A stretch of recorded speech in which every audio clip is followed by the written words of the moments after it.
30 September diperingatinya peristiwa penting di Indonesia, yaitu G30 SPKI. Dalam peristiwa ini telah menggugurkan banyak pahlawan, termasuk pahlawan-pahlawan muda.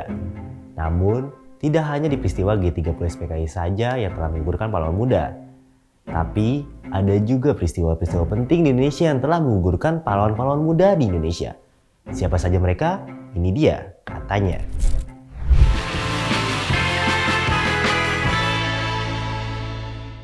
Salah satu pahlawan muda yang telah gugur di Indonesia adalah Pierre Tendean.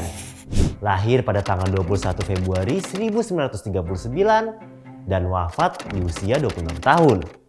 Dirinya adalah seorang ajudan dari Jenderal Nasution yang gugur di tangan PKI karena mereka menganggap kalau Pierre Tendean adalah Jenderal Nasution yang asli. Sampai saat ini, Pierre Tendean telah dikenang sebagai seorang pahlawan revolusi. Pahlawan muda yang gugur selanjutnya adalah I Gusti Ngurah Rai.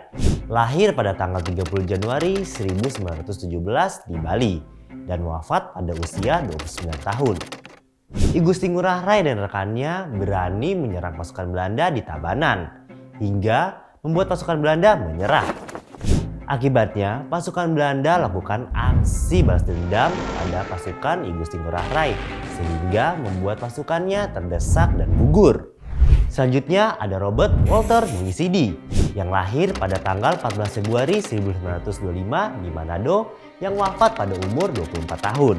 Beliau sangat berjasa dalam mempertahankan kemerdekaan Indonesia melawan Belanda bersama pemuda di Makassar dalam Laskar Pemberontak Rakyat Indonesia Sulawesi. Hingga akhirnya dirinya ditangkap dan dieksekusi oleh tim penembak Belanda.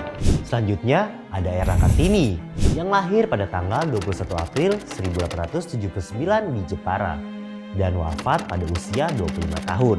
Beliau dikenal karena perjuangannya atas hak-hak dan emansipasi perempuan. Yang terakhir ada Martha Christina Tiahu yang lahir pada tanggal 4 Januari 1800 di Maluku dan wafat pada usia 17 tahun. Dan beliau dikenal sebagai remaja pemberani karena mengikuti pertempuran Patibura. Hingga pada beberapa aksi melawan Belanda, dirinya tertangkap dan diasingkan ke Batavia dan juga gugur saat melakukan aksi mogok makan menuju Batavia. Itu dia pahlawan-pahlawan muda yang gugur di peristiwa penting Indonesia. Kalau kalian sebagai generasi muda sudah melakukan hal penting apa nih untuk Indonesia?